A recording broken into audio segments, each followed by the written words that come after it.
All right, and just in case you're wondering what is that all about, today marks exactly 1 year when Kenyans went to the polls of August 2017.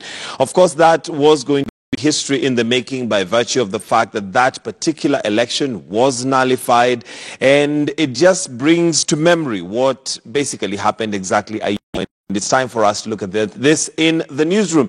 And in case you're joining us now, in studio we do have Honorable Yusuf Hassan, who is the Member of Parliament for Kamkunji. We have Dr. Sam Kamau, who's a lecturer at the Aga Khan University, and Mark Bichachi, who's a political analyst. Basically, to go through this, let me start with you, Mheshimiwa, and use your line. You had used this before, and you said on this day, the people of Kamkunji basically gave you a job. They employed you, and it is through their vote. But here we are now, 1 year on, with an election that was nullified, with an election that basically had many things. We made history in the world. It had never happened before in Africa, and here we are. But from a newsroom perspective, what are the lessons that we possibly have picked from there? And are we likely to end up with another election where we are still reporting the same way, giving the same story, the same way, with the same issues? Well, first of all, let me say I'm very grateful to the people of Kamkunji for re-electing me in the last election. And I want to say that I'm working for them 1 year after my election. To your question, I think in general, having observed election coverage in our country, I must say that 2017 was one particular election where the media didn't come out very well or on top. In terms of technology, in terms of spreading reporters all over the country, they did quite a great job. They deployed the right people at the right places. But in terms of dealing with the challenges that election represented, I think that when the media people go back and analyze, reassess honestly about how they had covered it, it has a lot to be desired, in the sense that it did not serve this country very well. Very well. The media did not detach itself from the political process. Because, for example, I'm a politician. I can do or say whatever rightly or wrongly in the heat of the moment, what I need to say in order to be elected, or my party to be elected, or my leader to be elected. But the job of the media is to step back from that and analyze it, break it down, give the public an informed analysis in which they can make decisions. But to a certain extent, I saw that the media were part of the problem. They were part of the political problem, and they could not step back and analyze the situation objectively. As a third party, as opposed to one whose parties are not involved. Fairly, and do their job as a professional. You know, everybody has their job, and that is what they need to look. The other element I want to add before I let it go is that a lot of the media became a commodity that you could into transactional journalism.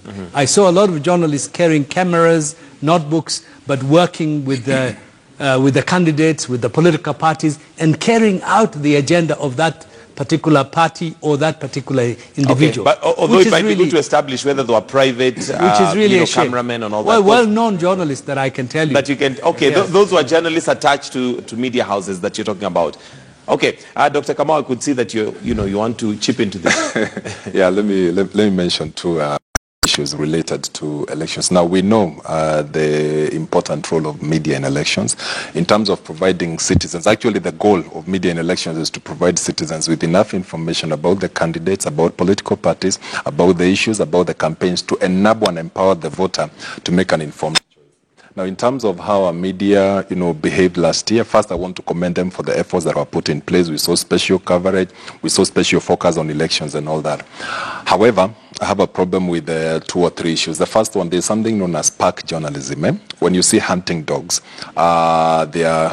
they hunt together, in groups of about, 15, and they are all focused on one animal. Now, there's something known as pack journalism, where you find that different media houses are chasing the same issue, covering the same issue in the same way, such that when you switch between stations, it's the same thing. And I think that was part of what we saw last year. Despite the special coverage by all media houses, you are getting the same thing. In terms of being able to innovate within that kind of a setup, I think important. Now, the second issue again that I had a challenge with is the citizen is at the heart of elections.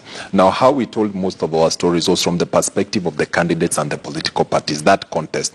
At times, we tended to drown out the voice of the citizen and the issues of the citizen. It would have been more important how we drove the election coverage to make sure, even if there were attempts or efforts around this, the citizens' issues are always at the heart of the, the coverage. The issues that are of greatest concern and importance to, the citizen, again, to be constantly highlighted, and so that even the candidates are put to task around issues, because I think much of it we're talking about the strategies of the candidates, what the candidates were hoping to achieve and all that. But the issues of the citizen may have been left behind.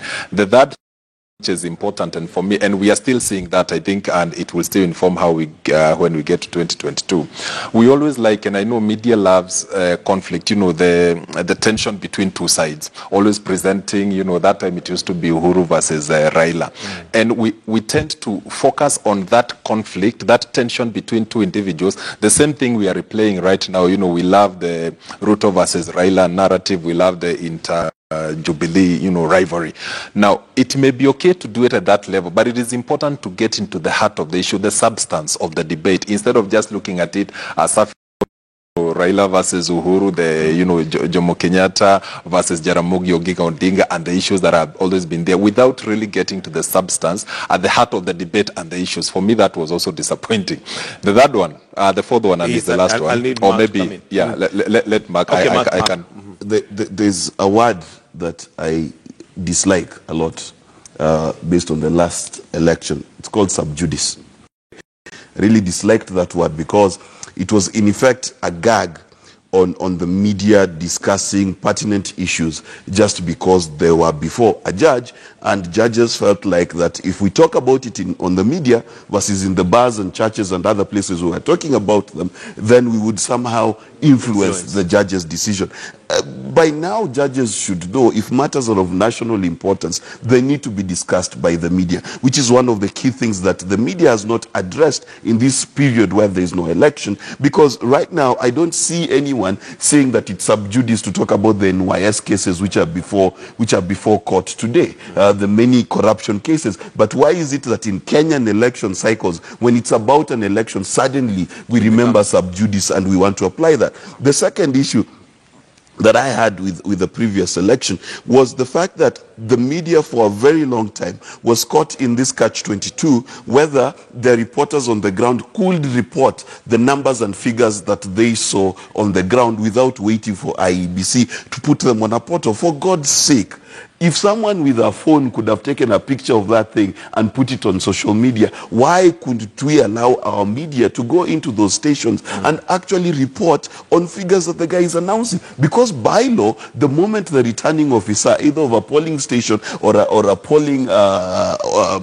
center, gives those results, they are matters of public record. So why would you say this public record becomes more public because Chebukati has said it in the middle of a hall in Bomas? So those are the things that we need to solve. Now, credence to the media. I think in the last year, they did quite a lot in trying to inform the public.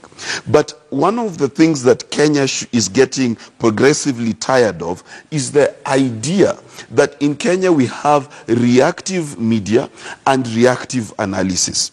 We never have futuristic media and futuristic analysis. For example, if you asked the average Kenyan, if the Big Four agenda is implemented, how would Kenya look like? We've not even debated that question. We've not debated the question of if we fight against corruption and win, what would happen to our country? So what happens is we have reactions, and the problem is the people we're reacting to have usually subpar and low IQ statements.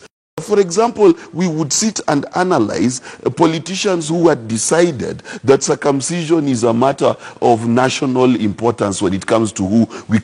So we sat in panels and discussed whether circumcision is an issue. Yet this is 2018. So what needs to happen presently as well is the media needs to consciously upgrade the level of conversations we're having in this country. Lastly, the media needs to take our political parties to account for the promises they gave.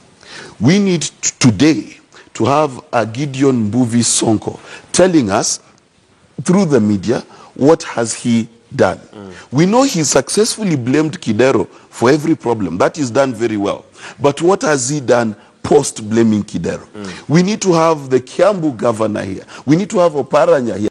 To have all these people explaining 1 year later. Okay. What have you done? Dr. Kamau, still keeping focus on the election and the fact that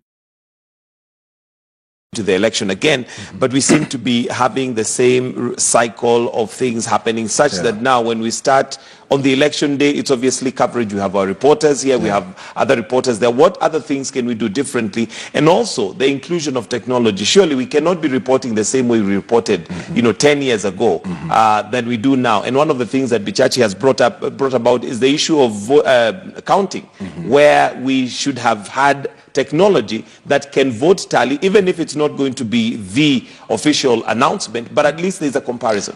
To be fair to the media, and it's important to say this, every election tests the media in every country. We saw what happened in the US. We've seen actually Kenya in 2007, where the media, was accused of having fanned the flames of violence. And then we swung to the extreme in 2013, where because of 2007 again tried to be too careful. 2017 was again trying to find the right balance. So in that sense, I would say it is normal that after elections, it is important for them also to introspect, and try and analyze and see what did we get right, what did we get wrong. Now going forward, there are certain principles that will always remain. Remember, when I said focus on the citizen, the one thing that is important is to understand the issues, but also clarify and simplify for the money. For example, one of the things that we can do differently, and Mark almost alluded to this, there are these people we brought, for example, on TV, we are calling analysts, and Mark and I may have participated in that significantly. You two being part of the team. Now, the purpose is to clarify, unpack information. What we saw in the end is that this is part of what degraded the conversation. A second issue again related to that. Because perhaps of not understanding the election or laws related to elections, that is, we talk about election offenses, we talk about parties, the nomination process, constitution, because of not being able to understand that. I know we brought very many lawyers to the studio try and explain.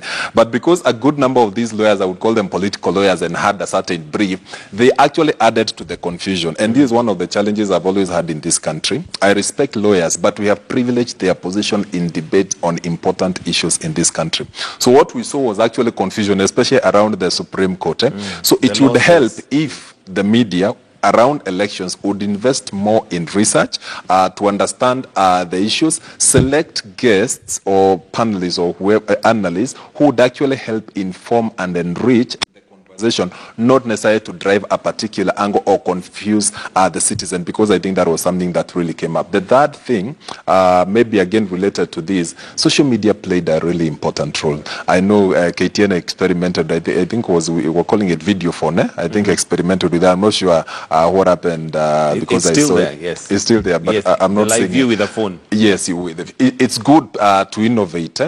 Now, one of the things that I don't know whether we really did that, relying a lot on opinion polls is important, or rather reporting on opinion polls is important. But one of the things we understood with our elections, with the US elections, with Brexit, is that there is value in also tracking the social media sentiments in terms of trying to understand what is happening.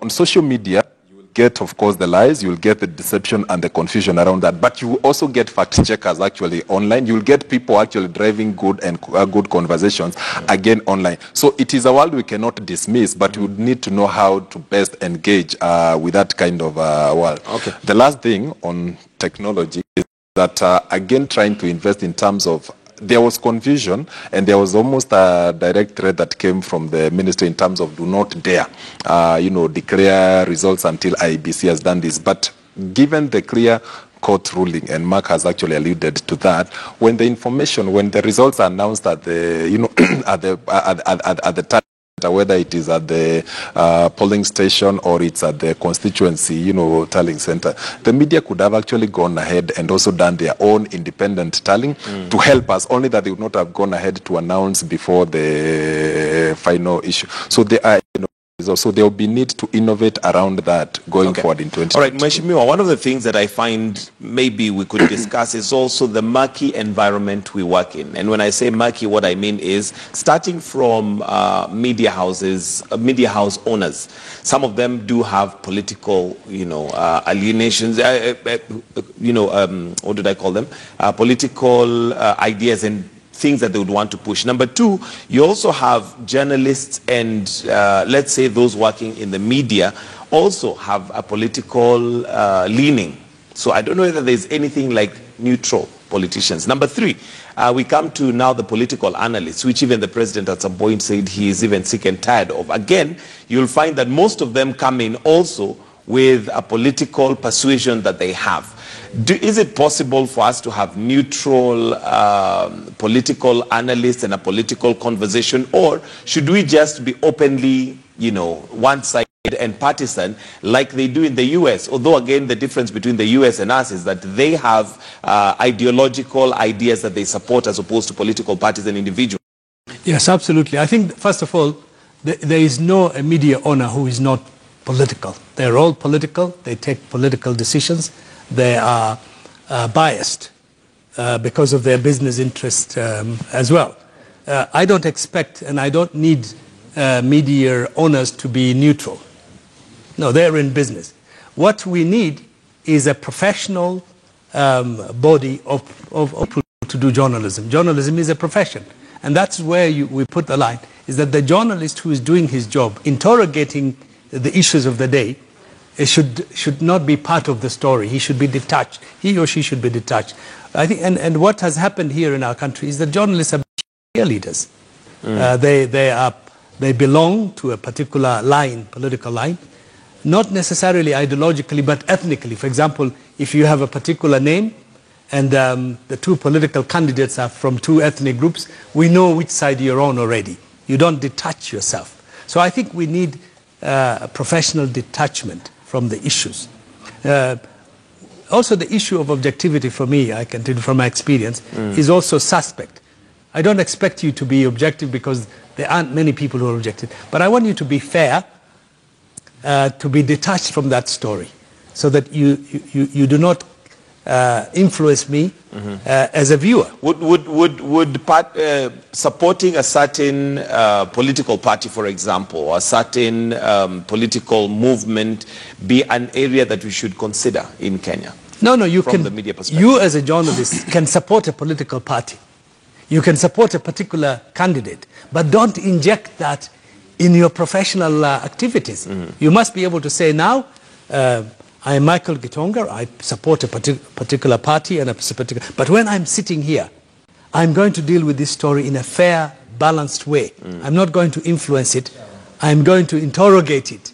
Even if my candidate is there, I'll interrogate them fairly and objectively. And one of the things that I find completely lacking is the critical analysis of the candidate. The candidate comes, they take control of the agenda.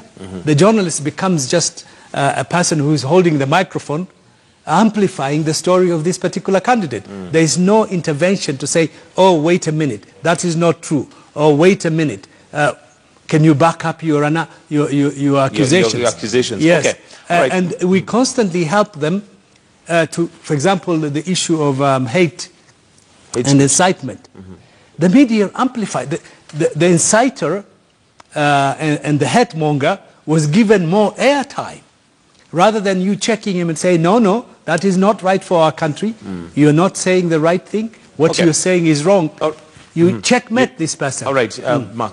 There's a saying, and it goes, when the king's advisors are liars, then his government will be wicked. Now, if there's an advisor to the community, and not just the kings of our age, it's the media. Now, when you look at it in that perspective, then it must be understood that in this country we have a disease, it's called psychophancy. And the psychophancy is such that we behave if it's a traditional Luhya council. When the king in a traditional Luhya council farted, there was a guy whose job was to declare that I am the one who's passed on his behalf. On his behalf. And in this country, we see a lot of wind catchers, a lot of people who, when they speak, it is akin to flatulence upon the Kenyan public. And now, what does that mean? It means that if you support Jubilee, for example, you are almost not expected to ever disagree with Jubilee. And if you support ODM, you're never expected to disagree.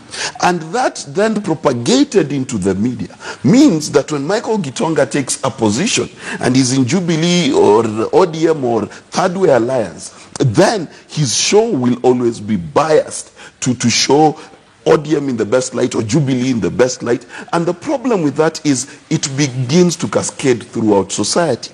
So that now we begin to be blind to the faults of the political parties we belong to.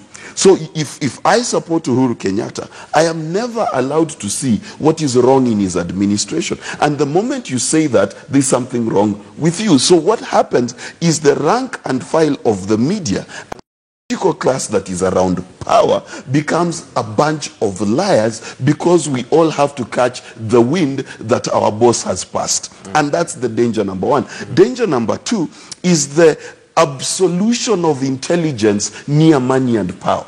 If you see how journalists and politicians behave around people with money and power,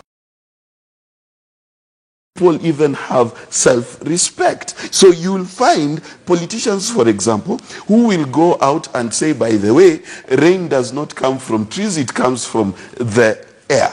And then the journalist who has been given a small brown envelope with equally brown notes in it will come and report and say, this is what they said, and forget to add that this is functionally and factually false. This person is a liar, and then proceed to show a chart that shows the process of the creation of rain. Okay. So when in that environment, you cannot expect a media to ever deliver on a political campaign, especially with the kind of campaigns that are rife with the foolishness like our Kenyan campaigns are. Dr. Kamau, as you lecture journalists and those who are coming into the journalism environment, are there some challenges that maybe you specifically identify with the, what would I call it, perspective of journalists into what they're coming into? Because Mark has mentioned something, and journalism is growing to a point where we have political parties enlisting journalists on their payroll as communication advisors, whether that is a job that they can do or not. We even have it as high as State House, where you have a journalist now who's, a State House spokesperson. But that, of course, also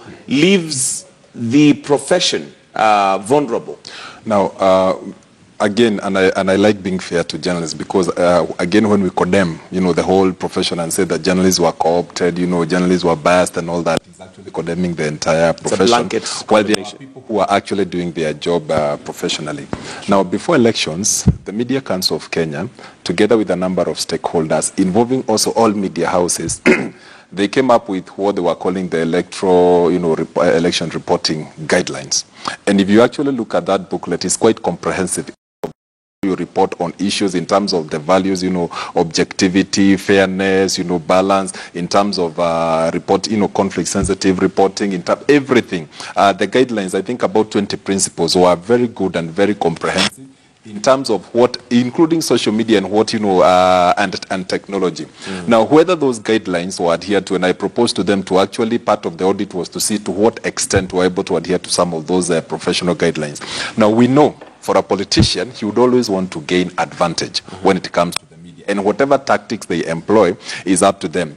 It is for the media to actually remain professional, objective in doing their job. Now, I normally say there are three areas you cannot be 100% objective. One is politics, the other one is religion, the other one is football. It's very hard to be objective. But what happens, because people will always have different views. But even in such a scenario, to allow the different voices, the different perspectives to also find their way. The question you asked, Mheshimiwa, for example, the influence of the of the media owners, influence of, the analysts and all, and even journalists. As long as you're allowing the different perspectives to find expression in your program, in your outlet, or whatever it is, in that case, then you are helping the public make an informed decision. So from our end, and I saw there was a lot of training that went around before elections to empower, journalists in terms of how to cover on issues, to cover different issues. We actually did training in our place on how even to cover women, who are engaged or participating in politics, so that these issues come out. But like I said earlier, when you come into the actual election itself, it will test the media in a way that normal, reporting on normal issues usually does not do. The failure and part of the challenges we encountered is when the media, different media outlets become kind of a megaphone for the political parties or the candidates, so that you are simply regurgitating what they are saying. And maybe today you come and Mark says something and you take it and you go to Mheshimiwa and you say, Mark said this, what do you have to say? So it is always Mark said, Yusuf said, Mark said, without necessarily injecting any kind of analysis and helping the final thing in terms of fact-checking. Now, we saw all the different media houses, especially the newspapers. Even KTN had a segment where trying to fact-check the claims being made by politicians. I appreciate that effort. Perhaps going forward, it's something we may want to take to the next level. I also believe one of the things we did not do was fact-checking these people called political analysts, because we were making some dubious or ridiculous claims, and we just let it pass, because for them, they had a brief. So again, that is an area that media may want to invest in terms of fact-checking, claims being made by politicians, being made by different individuals. We need to wind up. We need to wind up. So what I want to do, give you a chance to have your closing comments, but let me start with Mheshimiwa. And as you do that, failing to plan is planning to fail. And as a result, what should we be doing now in preparation for the next election? Because if we wait for 2017, 2020, or even 2021, we might be a little bit late. This is when we should be making sure that our things are in place, but with including your closing comments. Well, I think, first of all, we are already in a political environment in which we're talking about personalities. We're now focusing on too many of these personalities and forgetting, like the elections, the issues. What are the issues? Why is candidate A better than candidate B? We're not seeing that in the media. If you look now, the handshake, for example. The handshake was limited to the fact that everybody was excited about the fact that the two principals got together and settled the differences among them. But there's no analysis of what does it mean for this country. What does it mean for the people of Kisumu or Kiambu? For the future. And what is going to happen? It's just personalities. It's the President Uhuru Kenyatta, Raila. And again, then occasionally you throw in the Deputy President and his position in that he's in the middle. So the other factor is we're not asking what do these candidates, what is their agenda and how is it going to impact on it, and which one is better. You create a debate around that. It's more of ideology. Yes, ideology. Yes, we should be looking at the issues rather than just focusing entirely on personalities. Our politics and our coverage is entirely driven, the headlines are driven by personalities. The other element is, for example, now when I look, President Uhuru Kenyatta has come up with this, the Big Four agenda. But for me, I don't see in the media any interrogation of what does this mean? What is the Four agenda going to do for the common man in Pokot or in Tana River? How is it going to impact on them? Okay. How is it going to happen? How is it going to be funded? How is it going to roll out? I would, as a citizen, I like to be informed of that. But I don't see it. Everybody says it's now become a shorthand. The Big Four agenda. The Big Four agenda. All right. But what does it mean for the common mwananchi? Okay. All right. And how is it going to change their including life? your closing comments? My closing comments would be in preparation for the next election. Start early. Number 2, invest in research to help you understand the issues, the relevant laws, the issues, the real agenda, these candidates, and all those issues. Number 3, which I think is really important, and this one I should amplify, safety of journalists. I think we saw journalists in areas, where they were exposed to physical harm because of the tension, and I think there was a journalist from Duncan KTN. Kaimba, yes, Duncan Kaimba. So that is something the media must actually think about in terms of elections, in terms of sensitizing them, in terms of preparing them, in terms of the relevant gear, and even in terms of evacuation if things get out of hand. All right, that's something that is worth investing in. Mark, one of the things that the media must begin to do post-haste is, number one, agitation for the right to cover elections in the manner that they should. They should be, by now, talking to government, the internal security minister, and agreeing on rules about how to cover the election. That needs to happen. They also need to agitate for their rights within that space, to be given security, to be given access, to be given information in the right sense. And it's better to do it now when the political environment is peaceful, because no one will be thinking, oh, this will advantage my opponent, because we don't know who the opponents are. The second issue that needs to be addressed, if you remember the past election, it is as if we only had two candidates. We forget there was a Nakuru court, there was Michael Wainaina, there was this guy who was part of the Pentagon in 2007, I forget his name, right? And the reason why we forget all these names is there used to be a law that every candidate would get equal airtime.